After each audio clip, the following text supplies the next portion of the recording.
હાય ભાવનગર, ગુજરાત અને ભારતના લોકો. હું છું સમર્થ વ્યાસ, ફાઉન્ડર ઓફ RBM અને C3T. શરદ પૂર્ણિમા 2025નો કાર્યક્રમ ઓક્ટોબરમાં અમે લોકોએ એક બહુ જ જુદા પરસેપ્શન, જુદા દ્રષ્ટિકોણથી કરવાનું વિચાર્યું. પ્લાનિંગ કરતી વખતે મને અને મારી ટીમને એમ થયું કે આ વખતે આપણે જે કોઈ કામ કરીએ છીએ જેમાં મેજરલી એનર્જી હીલિંગ અને મેડિટેશનની મેથડ્સ અને મ્યુઝિક, આ બધા જ ફેક્ટર્સની સાથે અમે કામ કરીએ છીએ, સંયુક્ત કરીને કામ કરીએ છીએ. અને એઝ અ રિઝલ્ટ હ્યુમન હેલ્થને સુધારવાનો ઓબ્જેક્ટિવ, હ્યુમન સોસાયટીઝને વધારે હેલ્ધી, હાર્મોનિયસ અને બેલેન્સ્ડ કરવાનો ઓબ્જેક્ટિવથી શરદ પૂર્ણિમાનું પ્લાનિંગ થયું. પ્લાનિંગ કરતી વખતે મને એક જુદી પ્રકારનો, બહુ જ ચેલેન્જિંગ પણ એક વિચાર આવ્યો. અને એ વિચાર સાથે મને આપણા સૌના પ્રિય doctor Chinmay Shah, dean medical college, એમનો ખ્યાલ આવ્યો. અને મને એમ થયું કે આપણે એમને રિક્વેસ્ટ કરી જોઈએ કે અમે આ જે પ્રોગ્રામ કરી રહ્યા છીએ શરદ પૂર્ણિમાનો, કે જેમાં આપણે લાઈવ એનર્જી એક્સપિરિયન્સીસ, એમાં આપણે સ્ફટિક ક્રિસ્ટલને પણ લાઈવ ચેન્જ કરશું. Can medical college join us. Medical કોલેજના જોડાવાથી આ પ્રોગ્રામમાં એક જુદી પ્રકારનો ભાર, હકારાત્મક ભાર, અને એક જુદી પ્રકારનું ઇમ્પોર્ટન્સ. અને જો આપણે કોઈ પ્રોસેસીસ એમાં કરી શકીએ છીએ તો કદાચ આ કોઈ દિવસ એટલીસ્ટ કદાચ ઇન્ડિયામાં અથવા ગુજરાત અને ભાવનગરમાં 100% કોઈએ આવું એક ચેલેન્જિંગ પ્રોગ્રામ જેમાં એલિવેશન ઓફ કોન્શિયસનેસ કોર હોય એવું કોઈ આયોજન કર્યું હોય. એટલે પ્રોગ્રામના પ્લાનિંગમાં હું ડૉક્ટર સાહેબને મળવા ગયો. અને લકીલી અમને બંનેને આ વિચાર ખૂબ સારો લાગ્યો. અને ડીન સરે અમારી આ રિક્વેસ્ટ અને આખા પ્રોગ્રામની પ્રોસેસ સમજી અને એમણે એક હિસ્ટોરિક, મારી દ્રષ્ટિથી અને પર્સનલ પર્સપેક્ટિવથી તો હું એવું જ કહીશ કે આ એક હિસ્ટોરિક ચોઇસ હતી કે અમે લોકોએ આ પબ્લિક અવેરનેસ ઇવેન્ટ જે હતી એમાં મેડિકલ રિસર્ચ કરવાનો નિર્ણય લીધો. અને પછી પ્રોગ્રામનું આયોજન આગળ વધ્યું.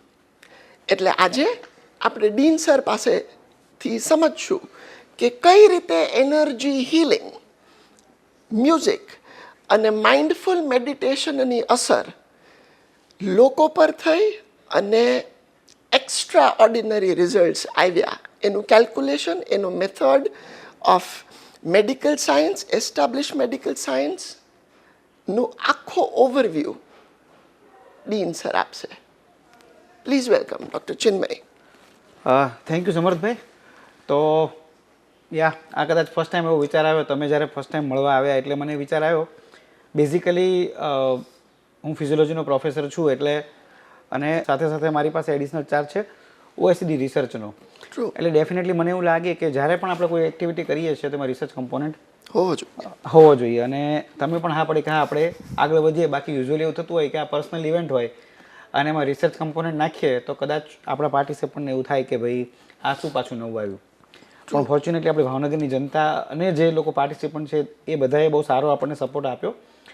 અને તો રિસર્ચની વાત કરીએ તો 2 કમ્પોનન્ટમાં અમે આ રિસર્ચને લીધું હતું. મેડિકલની ભાષામાં કહીએ તો એને ક્વોલિટેટિવ અને ક્વોન્ટિટેટિવ. ક્વોન્ટિટેટિવ એટલે જેને આપણે નંબરમાં કહી શકીએ, ને એટલે ક્વોલિટેટિવ એટલે પોતાની ફિલિંગ. એટલે આ 2 વસ્તુ અમે લેવાની ટ્રાય કરેલી.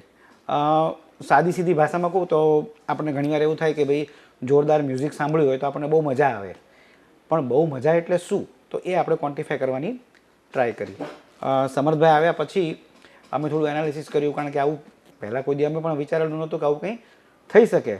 પણ જ્યારે હું આખી પ્રોસેસ સમજ્યો કે એ કઈ કઈ વસ્તુ કરવાના છે, એટલે અમે મેડિકલની ભાષામાં એને કહીએ છીએ multi modal mind body meditation. કારણ કે 3 વસ્તુનું એ સમન્વય હતો, એનર્જી, મેડિટેશન અને લાઈવ ઓર્કેસ્ટ્રા. તો અમે વિચાર્યું કે ભાઈ એવું તો શું થઈ શકે. અને ઘણીવાર કેવું હોય કે રિસર્ચ માટે આપણે એવું વિચારતા હોય કે બહુ લાંબી પ્રોસેસ જોઈએ, ઘણા બધા સમય સુધી જવું જોઈએ, પણ જ્યારે આપણે કોઈ પણ વસ્તુની શરૂઆત કરતા હોઈએ છીએ તો આપણે મોર ગ્રોસર લેવલે એટલે એક મેટા લેવલે આપણે કરતા હોઈએ છીએ અને પછી આપણે અંદર ડીપ જતા હોઈએ છીએ કે શું થઈ શકે. તો બધું લિટરેચર સર્ચ કરતાં સાયન્ટિફિક રીતે અમને ખબર પડી કે there is one score which is known as profile of mood score, POMS. અને એ અમે તપાસ કરી કે ભાઈ આ આપણને કંઈક જે આપણે કરવું છે એને ક્વોન્ટિફાય કરી શકે. કારણ કે એમ કે અમને તો સમર્થભાઈ બહુ મજા આવી, પણ બીજું એવું કહેશે ભાઈ તને મજા આવી મને ના આવી. અને પેલો આપણે હિન્દી પિક્ચરનો બહુ ફેમસ ડાયલોગ છે, દુનિયા સબૂત માંગતી હૈ. જી. તો અમને એવું થયું કે ભાઈ આપણે એક સબૂત બનાવીએ. તો પ્રોફાઇલ ઓફ મૂડ સ્કોર એ શું છે એની વિશે આપણે થોડીક વાત કરી દઉં કે 40 અલગ અલગ તમારા મૂડ જે હોય, ભાઈ ગુસ્સો છે, ઇરિટેબિલિટી છે, એન્ઝાયટી છે, આવા અલગ અલગ 40 જાતના મૂડ હોય. તો એને અમે 2 ભાષામાં મૂક્યા હતા કારણ કે પાર્ટિસિપન્ટ આશરે 600 જેવા હતા અને યુથથી માંડીને વડીલો સુધી બધા જ હતા. ટ્રુ. એ જ રીતે ડે ટુ ડે વર્ક કરતા હોય ત્યાંથી લઈ અને એવા સમૃદ્ધ લોકો હતા કે જે હવે રિટાયરમેન્ટ લાઈફ જીવતા હોય અને બહુ જ મેચ્યોર માણસો હોય, એટલે અમે ઇંગ્લિશ અને ગુજરાતીમાં એ સ્કોર રાખેલો. હવે જે પ્રોફાઇલ ઓફ મૂડ સ્કોર છે એને બેઝિકલી આપણે જોઈએ તો અલગ અલગ 7 ભાગમાં, એ 40 જે કમ્પોનન્ટ છે એને 7 ભાગમાં ડિવાઈડ કરેલા. એ 7 ભાગનું નામ કહું તો એક છે ટેન્શન અને એન્ઝાયટી, બીજું છે ડિપ્રેશન અને ડિજેક્શન, ત્રીજું છે એંગર, હોસ્ટિલિટી, ચોથું છે ફટીગ ઇનર્શિયા, પાંચમું છે કન્ફ્યુઝન એન્ડ બેન્ડવિટમેન્ટ. હવે આ જે 5 કમ્પોનન્ટ થયા એ યુઝ્યુઅલી આપણે એવું કહી શકીએ કે મૂડના ક્ષેત્રમાં નેગેટિવ મૂડ કહેવાય. ટ્રુ. જ્યારે બીજા 2 છે એ વિગર એક્ટિવિટી અને ચોથું છે ઇલેશન અને રિવર્સલ. આવી રીતે ટોટલ જે 40 કમ્પોનન્ટ છે એને પાછા 7 કમ્પોનન્ટમાં ડિવાઈડ કરેલા. તો આપણે એ પ્રોસેસમાં એવું કર્યું કે ભાઈ જ્યારે બધા પાર્ટિસિપન્ટ આવી ગયા એટલે દરેકને આપણે એ ફોર્મ આપ્યું. I am thankful to our resident doctors કે 7 રેસિડેન્ટ ડૉક્ટર્સ અને આશરે 25 અમારા અંડર ગ્રેજ્યુએટ વિદ્યાર્થીઓ આ બધાની પાસે હતા. એટલે જો કોઈને કંઈ શબ્દ ન સમજાય, કારણ કે ફોર્મમાં કેવું છે જ્યારે ભરે ત્યારે બહુ સમજપૂર્વક ભરે, બહુ જરૂરી છે.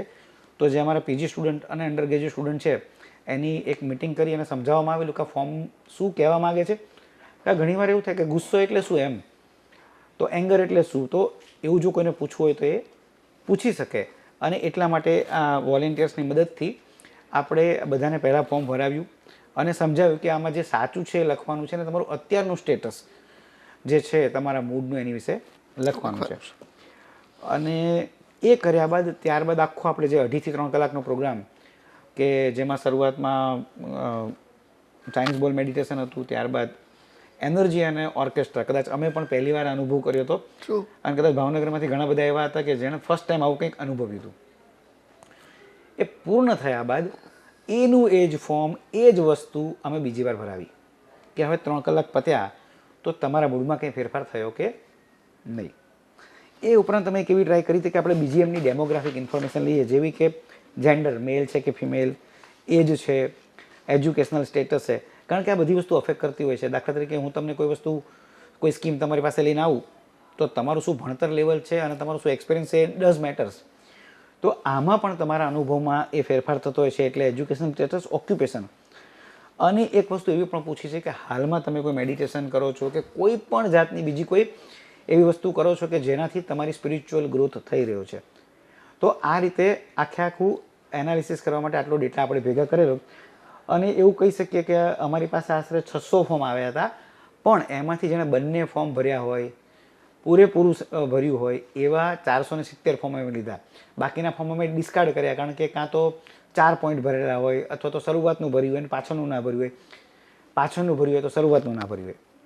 હવે આમાં જે સ્કોર હતા એમાં પણ થોડીક ડિટેલમાં વાત કરું તો અલગ અલગ જગ્યાએ અલગ અલગ કોડિંગ હતા. એટલે એનું આખું કોડિંગ કરવામાં આવ્યું 0, 1, 2, 3, 4માં એમના જે અનુભવ હતા એનું પછી જે તે સોફ્ટવેરમાં આપણે એન્ટ્રી કરી અને પછી આપણે એનું એનાલિસિસ કર્યું કે ભાઈ બિફોર અને આફ્ટર શું હતું. તો બિફોર અને આફ્ટરનું સાયકોમેટ્રિક એનાલિસિસ તમને કહું તો આપણને જોઈને બહુ આમ સરપ્રાઇઝિંગ લાગે. દાખલા તરીકે ટેન્શનનો સ્કોર હતો એ પહેલાં 13 હતો. હું બહુ સાદી ભાષામાં 13 સમજાવું છું અને એ પછી 4 થઈ ગયો. તો કે ભાઈ -9 સ્કોર થયો.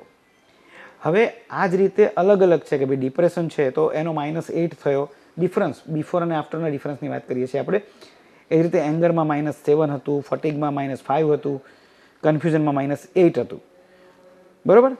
આ બધામાં માઇનસ એટલે કે જે પહેલાં નેગેટિવ એમના ઇમોશન્સ હતા એ નેગેટિવ થાય, એટલે negative is equal two plus.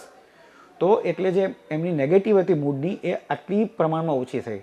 અને સાયન્ટિફિક ભાષામાં જે ઇફેક્ટ સાઇઝ કહેવાય કે ભાઈ આની ઇફેક્ટ કેટલી એમ, ભાઈ આપણે એવું કે ભાઈ 5માંથી 1 જણાને ફેર પડ્યો તો કેટલા ટકા ઇફેક્ટ કહેવાય. તો એ ઇફેક્ટ સાઇઝ પણ બહુ સરસ રહી. અને પછી જે બે પોઝિટિવ વસ્તુ છે આપણામાં, વિગર અને ઇલેશન. હવે આમાં જે વિગર અથવા તો આપણે એવું કહીએ કે તમારામાં જે ઉત્સાહ છે એ -20 આવ્યો અને ઇલેશન છે એ +3 આવ્યો. એટલે શરૂઆતમાં અમે જ્યારે ડેટા જોઈએ ત્યારે તમને એમ થયું કે ભાઈ આવું કેમ થયું એમ. પણ જ્યારે ફિઝિયોલોજી કે જે અમારો સબ્જેક્ટ છે એના થોડા પેપરો સ્ટડી કર્યા, અમારું જે સાયન્ટિફિક બેઝ છે સ્ટડી કર્યો, પછી ખબર પડી કે આને અમે વિગર પેરાડોક્સ કહીએ છીએ કે ભાઈ જે આપણને લાગવું જોઈએ કે ભાઈ ઉત્સાહ તો વધી જ જવો જોઈએ, એની બદલે એ નેગેટિવ કેમ આવ્યું. તો આ આખી વસ્તુ થઈ. હવે આની પાછળનું લોજિક આપણે સમજવાની ટ્રાય કરીએ.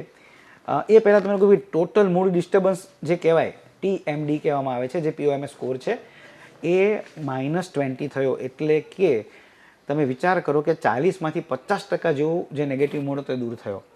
અને માત્ર આપણે જોયું તો કે 2.5 કે 3 કલાકનો જે આપણો ઇવેન્ટ હતી એમાં જે થયો. બીજું અમે થોડુંક એનાલિસિસ સમર્થભાઈ એવું કરવાની ટ્રાય કરી હતી કે આપણે એજ, જેન્ડર ને બધું પૂછ્યું હતું. તો એમાં જેન્ડર, એજ અને એજ્યુકેશનલ સ્ટેટસ એક શબ્દ વપરાય છે સ્ટેટિસ્ટિકલી સિગ્નિફિકન્ટ. એમ ડિફરન્સ તો દેખાય પણ આ 3 વસ્તુમાં એટલો મોટો ડિફરન્સ 100% મેલ અને ફિમેલમાં ડિફરન્સ હતો, પણ એવો જોરદાર ફેર ન કહી શકાય, બાય ચાન્સ કહી શકાય.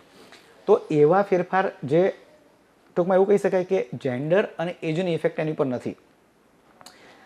પણ જ્યારે ઓક્યુપેશનલ સ્ટેટસ સાથે અમે જોયું તો એ ફેરફાર એ જોવા મળ્યો કે જે લોઅર વર્કિંગ ગ્રુપ છે ને એમાં બહુ મેજર ડિફરન્સ જોયો બિફોર અને આફ્ટર. જ્યારે જે ઓલરેડી આપણે એવું કહીએ કે જે મેચ્યોર લોકો છે એમાં જે ડિફરન્સ છે એ એટલો બધો નહોતો. એટલે કે ફરીવાર કહીએ તો કે આ બંનેની વચ્ચે જે ફેર હતો એ સ્ટેટિસ્ટિકલી સિગ્નિફિકન્ટ હતો. એ અગેન બતાવે છે કે જો તમે મેચ્યોર છો, તમે એક ઘડાયેલા છો, તો આની ઇફેક્ટ કેટલી આવશે. અને તમે જો નોવાઇઝ છો, તમે કોઈ દિવસ આવું કંઈ કર્યું નથી, અથવા તો તમે બહુ જ હજી યંગ છો, તમને ઘણી બધા ફેક્ટર અફેક્ટ કરતા હોય, તો આની ઇફેક્ટ બહુ વધારે થાય છે. એટલે કે જે લોકોનું મગજ વધારે ડિસ્ટર્બ છે એના માટે આ વધારે ઇફેક્ટિવ છે. હવે સમર્થભાઈ, એક અમારામાં શબ્દ વપરાય છે ઓટોનોમિક નર્વસ સિસ્ટમ. એમાં સિમ્પેથેટિક અને પેરાસિમ્પેથેટિક, અનુકંપી અને પરાનુકંપી સિસ્ટમ આપણે કહેતા હોઈએ છીએ. તો એ પણ બહુ મોટો અગત્યનો ભાગ ભજવતો હોય છે. હવે જે આપણે સૌથી પહેલાં લઈ લઈએ કે જે આપણને પેરાડોક્સ લાગ્યો એ, તો પેરાડોક્સ એવું કહેવા માગે છે કે જે સ્કોર માઇનસ થયો વેગરનો, તો એ એટલા માટે કે તમારું મગજ શાંત થઈ ગયું. એવું નથી કહેતા કે તમે ડિપ્રેશનમાં જતા રહ્યા, પણ તમારો જે આમ કહેવાય ને હરક પદુડે આપણે હોઈએ સાદી ભાષામાં, એટલે એક્સ્ટ્રા અરાઉઝલ્સ ડ્રોપ થઈ ગયા. હા, તો એક્સ્ટ્રા અરાઉઝલ્સ હતા એ ઘણા બધા ડ્રોપ થયા ને તમારું મગજ બહુ શાંત થયું. તો એ કેવી રીતે બેનિફિટ થશે કે જો તમારું મગજ શાંત હશે તો એની પછી તમારું કોન્સન્ટ્રેશન પાવર વધશે. તો હું તો એવું કહીશ કે જે વિદ્યાર્થીઓ છે, જો એને આ રીતે મગજ સ્ટેબલ થાય, અત્યારે કેવું થાય કે બધા રીલ જોતા હોય ને ઘણું બધું જોયા કરતા હોય એટલે મગજ જોરદાર ચાલતું હોય, બરાબર. મગજના આપણે આમ કનેક્શન્સ કહીએ તો બહુ જ બધા કનેક્શન્સ બનતા હોય, તો એ આનાથી થોડાક ધીમા પડશે. એ તમને કોન્સન્ટ્રેશન કરવામાં એમાં મદદરૂપ થશે. હવે સ્પેસિફિક આપણે મિકેનિઝમ જોઈએ તો 3 વસ્તુ આપણે આમાં કરી હતી.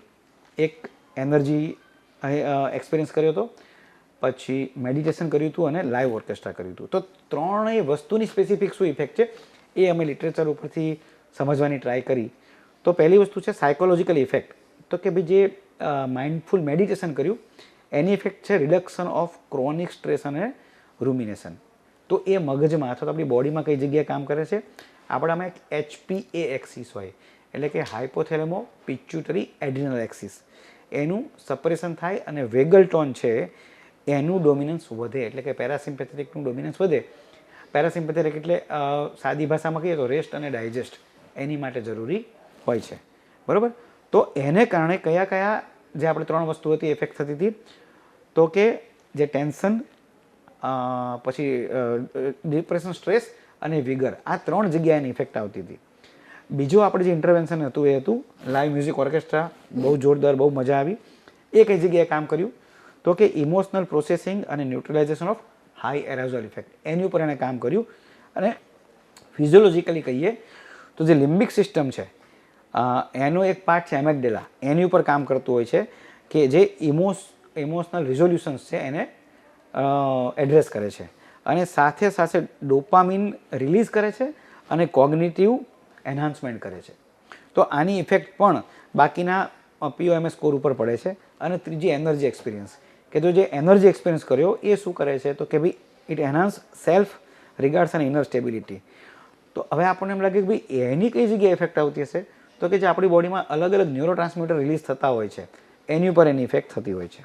તો આ રીતે આજે આપણે આંકડાકીય વાત કરી, એ તો આપણે શું કર્યું કે જે સ્કોર આવ્યો કે ભાઈ મેં સ્કોર લખ્યો બિફોર અને આફ્ટરનો, એની ઉપર વાત કરી અને એ તો લોકોએ ટીક કર્યો કે મને આ થયું આ થયું. તો this was the first part કે જેને અમે ક્વોન્ટિટેટિવ પાર્ટ કહીએ છીએ, અથવા તો એ બેઝડ ઓન POMS સ્કોર. હવે બીજું એક અમે જેમાં વિચાર્યું કે આ સબ્જેક્ટિવ ફિલિંગ છે કે ભાઈ મને શું ફીલ થાય છે, અને ફીલ થવાનું કારણ શું, ભાઈ મજા આવી તો કેમ મજા આવી, મને કોફી ભાવી તો કેમ કોફી ભાવી, ગ્લાસ સારો હતો, બનાવવાવાળી વ્યક્તિ સારી હતી, કે એની સુગંધ સારી હતી, કે જગ્યા સારી હતી, એ સમજવું બહુ જરૂરી છે. તો એના માટે ક્વોલિટેટિવ રિસર્ચનો એક ભાગ છે જેને કહેવાય છે ફોકસ ગ્રુપ ડિસ્કશન. એટલે અરાઉન્ડ 24-48 લોકોને મેડિકલ કોલેજ ખાતે બોલાવવામાં આવ્યા હતા અને એનું એક સ્ટ્રક્ચર્ડ ગાઈડ હોય કે જે વેલિડેટેડ ગાઈડ હોય એ પ્રમાણે એમને પ્રશ્નો પૂછવામાં આવ્યા હતા. અને આશરે 1 થી 1.5 કલાક સુધી આ ડિસ્કશન ચાલ્યું. બધાની પરમિશન લીધા પછી આ ડિસ્કશન કરવામાં આવ્યું અને આખું રેકોર્ડ કરવામાં આવ્યું શબ્દસહ. હું જે બોલું કે કેમ છો ભાઈ, તમે શું બોલો છો, તો એ શબ્દસહ રેકોર્ડ કરવામાં આવ્યું. અને પછી અલગ અલગ સોફ્ટવેરની મદદથી આપણે એને લખ્યા, ટ્રાન્સક્રાઇબ કર્યું. હવે ટ્રાન્સક્રાઇબ કરીએ એટલે ઘણા બધા લોકોનું કહેવાનું એક બાજુ થતું હોય, ઘણા બધા લોકોનું બીજી બાજુ થતું હોય. તો એ કહેવા માટે પછી એક ક્વોલિટેટિવનો એક સોફ્ટવેર આવે છે એટલાસ TI. એમાં અમે આ જે આખા જે ટ્રાન્સક્રિપ્શન છે, જે લખાણ છે, એને અમે સોફ્ટવેરમાં નાખ્યું. ઉપરાંત અમારા જે વિદ્યાર્થીઓ છે, PG વિદ્યાર્થીઓ ફિઝિયોલોજી ડિપાર્ટમેન્ટના, એમણે પણ જાતે ઘણી બધી જગ્યાએ ટ્રાન્સક્રાઇબમાં એનાલિસિસ કરવાનું શરૂ કર્યું. આ બંને ભેગા થઈ અને એક થીમ ઉભરી આવતી હોય અને કોડ આવતા હોય. એટલે પહેલાં કોડ આવે, કોડને ભેગા કરીએ એટલે થીમ આવે. તો એ શું કહે છે એ પણ આપણે અત્યારે જોઈએ. તો જે કોડ અને થીમ છે એ અલગ અલગ મેજરલી 3 કોડ અને થીમ ઉભરી આવે છે. તો પહેલી વસ્તુ છે, પહેલી થીમ જોઈએ તો કે એનર્જિક રીસેટ એન્ડ સોમેટિક ડીઅરાઉઝલ, અથવા તો સાદી ભાષામાં કહીએ તો ફિઝિયોલોજીકલ શિફ્ટ. તો એના કોડ કયા કયા આવ્યા, તો કે કયા કયા કમ્પોનન્ટ એની અંડરમાં આવ્યા. તો પહેલી વસ્તુ છે કે ઇનિશિયલ હાઈ અરાઉઝલ અને એન્ઝાઇટી, તો એની ઉપર ઇફેક્ટ આવી. બીજું આવ્યું છે ફિઝિકલ મેનિફેસ્ટેશન વોર્મથ. ઘણા લોકો એવું કીધું કે અમને આ આખી પ્રોસેસ દરમિયાન ગરમી ફીલ થઈ, અથવા તો જે ક્રિસ્ટલ હતો એ ગરમ લાગ્યો. આવું ઘણા બધા લોકોએ કીધું અને એના ઉપરથી સોફ્ટવેરે ડિરાઈવ કર્યું કે આ એક પણ કમ્પોનન્ટ છે. બીજું છે વાઇબ્રેશનલ અવેરનેસ અથવા તો ફ્લો, કે જે આપણે એનર્જીની વાત કરતા હોય છે કે ફ્લો ફીલ થાય છે. તો એક ક્વેશ્ચનમાં આવે નહીં કે ફ્લો ફીલ થાય છે, કે એ આપણને આ રીતે જ ખબર પડે. અને એટલા માટે આપણે ક્વોલિટેટિવ પાર્ટ પણ લીધો. નેક્સ્ટ છે પ્રોફાઉન્ડ ડીએક્ટિવેશન, કે જે આ લાઈવ ઓર્કેસ્ટ્રાને બધું આવ્યું એને કારણે જે કામનેસ આવી. So that is because of profound deactivation of arousal in different peoples. તો આ પહેલો પાર્ટ હતો કે energic reset and somatic dearousal. બીજો પાર્ટ હતો emotional neutralisation and cognitive fusion. એની અંદર કોડ કયા કયા હતા. હવે બેઝિકલી આને છે ને એફેક્ટિવ અથવા તો મેન્ટલ કંટ્રોલ સાથે સરખાવી શકાય. તો એ કયા કોડને આધારે આપણે થીમ ઉપર ગયા હતા. તો પહેલું હતું સિઝેશન ઓફ થોટ અને મેન્ટલ ક્લેરિટી. ઘણા બધા એવું કીધું હતું કે જ્યારે અમે શરૂઆત કરીને ત્યારે બહુ બધા વિચારો આવતા હતા, પણ આખો પ્રોગ્રામ પૂરો થયો તો અમે સાવ બ્લેન્ક થઈ ગયા, તમને ખબર નહોતી કે અમે ક્યાં છીએ. સો ટોટલી કામનેસ અને સિઝેશન ઓફ થોટ હતું. બીજું હતું રિઝોલ્યુશન ઓફ નેગેટિવ ઇફેક્ટ. એક બે જે પાર્ટિસિપન્ટ હતા એણે એવું કીધું હતું કે શરૂઆતમાં અમને બહુ નેગેટિવિટી હતી વ્યક્તિઓ વિશે, ફેમિલી મેમ્બર વિશે અથવા તો પ્રોગ્રામ વિશે, કે જે at the end it was converted into positivity, કે ના આ તો બહુ જોરદાર વસ્તુ છે અને કરી શકીશ અને હું પણ કરી શકીશ. ઇવન આપણે એવું કહીએ કે ઘણા બાળકો કે જેને કશી જ ખબર નથી પડતી, જે આમ એવું કહીએ કે ભાઈ બુદ્ધિથી વિચારતા નથી, એનામાં પણ એવી ઇફેક્ટ આવી કે દે ઓલ્સો બીકેમ કામ, કે ભાઈ મમ્મી મારે ઘરે જવું છે, એવું બાળકોએ નહોતું કીધું, એમ કે શાંતિથી એ લોકો પણ બેઠા હતા. બીજું હતું કલેક્ટિવ યુનિટી અને વનનેસ લાગી એમને, કે ઓકે આખું જગ્યાએ જે એનર્જી ફ્લો થતો હતો, કે જે લાઈવ ઓર્કેસ્ટ્રા હતો એના કારણે એમને આવું ફીલ થયું કે ભાઈ અમે એક જ વ્યક્તિ છીએ, આજુબાજુ કોઈ છે જ નહીં, only I am there and the whole area અથવા તો પ્રિમાઇસીસ. તો એ પણ એક આપણે સારું આવ્યું. ત્રીજું જે થીમ છે એ છે functional resilience and substantial impact. અને આ વધારે અગત્યનું એટલા માટે છે કે basically this is a post event behaviour change. કારણ કે ઘણીવાર હવે આપણને એમ લાગે કે 2 મિનિટ તો મજા આવી ગઈ, પછી શું? તો આ જે કોડ છે એ આપણને એવું કહે છે કે ભાઈ પહેલી વસ્તુ કોડ છે એનહાન્સ સેલ્ફ એફિકેસી અને ડિસિપ્લિન. એટલે કે ઘણા લોકો એવું કહેતા હતા કે ભાઈ હું ઘણા વર્ષોથી એવું વિચારતો હતો કે ભાઈ મારે સવારે ઉઠવું છે અને ચાલવા જવું છે કે આ પ્રોસેસ કરવી છે, નહોતો કરી શકતો. પણ આ જે આખી પ્રોસેસમાંથી હું પસાર થયો પછી મારામાં એક સેલ્ફ ડિસિપ્લિન આવી. બીજું છે ઇમ્પ્રુવ ફોકસ એન્ડ પ્રેઝન્સ, કે હું જ્યાં કામ કરતો હતો ત્યાં હું ધ્યાન વધારે અટેન્શન આપી શક્યો એ મારું મગજ હવે આડું ભટકતું નથી. ત્રીજે એવું કે જે હું રૂટીન એવું થતું હતું કે ભાઈ દર વખતે હું ચા બનાવતો હોય તો અલગ અલગ રીતે બનાવતો હોય અને એટલે એવું થાય કે કોઈવાર સારી બને, કોઈવાર ખરાબ બને. તો એ રીતે જે ડે ટુ ડેની મારી એક્ટિવિટી હતી એમાં એક યુનિકનેસ આવી કે હા ભાઈ ચિન્મય કરે છે તો આ જ રીતે હોય, સમર્થ કરે છે તો આ જ રીતે હોય. તો એ રીતના એક યુનિકનેસ આવી કે એ મારું ફોકસિંગ વધાર્યું. અને બીજું ડ્યુરેબલ મૂડ શિફ્ટ. આ બહુ અગત્યની વાત હતી. ઘણીવાર એવું હોય કે સવારે આપણે બહુ ખુશ હોઈએ, બપોરે પાછા આમ નર્વસ થઈ ગયા હોય, સાંજે ગુસ્સામાં હોય. તો આ બધી વસ્તુમાં પણ ફેરફાર આવ્યો કે જે એક મારો સારો મૂડ રહેતો હતો, ખુશ મૂડ રહેતો હતો અથવા તો પોઝિટિવ મૂડ રહેતો હતો એ પણ સારો રહ્યો. તો ઓવરઓલ એમ વાત કરીએ તો ક્વોન્ટિટેટિવ અને ક્વોલિટેટિવલી પાછું અમે છેલ્લે સરખાવ્યું કે જે વસ્તુ આપણને જે POMSમાં હતી, પ્રોફાઇલ ઓફ મૂડ સ્કોરમાં, એને અને આપણે ક્વોલિટેટિવ જે લોકોના સબ્જેક્ટિવ ફિલિંગ હતા એ બંનેને પણ આપણે સાથે સરખાવવાની ટ્રાય કરી. તો એવું દેખાયું કે ના, બંને મેચ કરે છે. અને જે અલગ અલગ અમે લિટરેચર જોઈએ છે એ લિટરેચરની અંદર અમને જોવા મળ્યું કે કદાચ ગુજરાત લેવલે વધારે સર્ચ કરશું તો પછી કદાચ ખબર પડે કે ભારત લેવલે આટલી મોટી સંખ્યામાં આવી કોઈ ઇવેન્ટ થઈ છે કે નહીં. તો ઓવરઓલ સમર્થભાઈ કહીશ કે this is the first try from both of us side કે તમે તો આવી 2-3 ઇવેન્ટ કરી છે, મને ખબર છે કે આની પહેલાં બુદ્ધ પૂર્ણિમા પણ તમે કરી હતી. તો આવી રીતે આગળ વધીશું. અને એવું કહેવાય કે મેડિટેશન છે એ આપણા સ્ક્રિપ્ચરમાં આપેલું છે કે ભારતીય સંસ્કૃતિમાં મેડિટેશન તો વર્ષોથી કીધું છે. તો લોકોને હવે આપણે કંઈક એક સબસ્ટન્શિયલ આપી શકીશું કે ના એકચ્યુઅલી છે અને કરી શકાય છે. ડેફિનેટલી સર, આપણો આશય જ એ છે કે મેડિટેશનની ઇમ્પેક્ટ્સ અને ઇફેક્ટ્સને જો આપણે મેડિકલી કોઈક રીતે મેજર કરી અને મેપ કરી શકીએ છીએ તો આઈ થિંક આપણે મેડિટેશનને બહુ જ ક્વોન્ટિફાયેબલ એટ ધ સેમ ટાઈમ ક્વોલિટીફાયેબલ કરી અને વી કેન ટેલ પીપલ કે જો તમે હિલિંગ કરો છો કે યોગ કરો છો કે ધ્યાન કરો છો કે કોઈ પણ જાતનું ધ્યાન કરો છો, આ XYZ પ્રકારના ચેન્જીસ જો તમારામાં થાય છે તો meditation will shift maximum parts of your life. અને જો એની સાથે એનર્જી હિલિંગ જોડવામાં આવે તો વિગરમાં જેવા આપણને સિમ્પેથેટિક પેરાસિમ્પેથેટિક સિસ્ટમ્સના જે કોઈ જાતના આપણને ફિગર્સ મળ્યા, રિઝલ્ટ્સ મળ્યા, એ કદાચ બધી જ વસ્તુઓને વધારે એમ્પ્લિફાય કરી શકે. 100%. એટલે મારી દૃષ્ટિએ આ આખા રિસર્ચ પ્રોસેસ ઓફ શરદ પૂર્ણિમાના રિઝલ્ટ્સથી આપણે કદાચ એવું મેડિકલી ને સાયન્ટિફિકલી કહી શકીએ કે એક ભાવનગર ગુજરાતમાં થયેલી રિસર્ચનું રિઝલ્ટ છે આ, which is a very proud moment. અને બીજું, એનર્જી હિલિંગ અને મેડિટેશન ખાલી કોન્સેપ્ટ્સ નથી, એ ખાલી પ્લેસિબો અને નોસિબો નથી. એનો એક સાયન્ટિફિક અને મેડિકલ મેજરમેન્ટ છે, એની એક પદ્ધતિ છે જેનાથી તમારો focus area is equal to your attention span for your self, surroundings and for life. એ બધી જ વસ્તુઓ કદાચ સુધરી શકે છે. હું સાહેબને આ આખી પ્રોસેસમાં અમને સપોર્ટ કરવા માટે હૃદયપૂર્વક આભાર માનીશ. એમના સપોર્ટ અને એમનું જે ઇન્સાઇટ હતી કે સમર્થ તમે જો આવું કરો છો અને XYZ પ્રોસેસીસ તમે કરવાના છો તો એની સાથે આપણે આવી પ્રકારનું રિસર્ચ કરીએ અને વી બિલ્ટ અપ અ પ્લેટફોર્મ અને એ પ્લેટફોર્મ પર આપણે ધીમે ધીમે એક વધારે પ્રોફાઉન્ડ સ્ટ્રક્ચર બનાવતા જશું. જેમ ડીન સાહેબે કીધું એમ આઈ થિંક સર આપણે ફ્યુચરમાં પણ ઘણા બધા કામ સાથે કરવાના રહેશે. એટલે હેપી ટુ કે કારણ કે જે આપણી જ વસ્તુ છે ને એને આપણે લોકો સુધી બહુ સારી રીતે મૂકશું. આપણે એવું યુઝ્યુઅલી કહેતા હોય છે કે બહારના આવીને આપણને મૂકી જાય, આપણે આપણું ડેવલપ કરીએ. અને આઈ થિંક ડીન સાહેબ અને મારો કદાચ એક બહુ કોમન ઓબ્જેક્ટિવ એ છે કે human societies deserve more health, more harmony and more happiness. Thank you. Thank you so much. Thank you.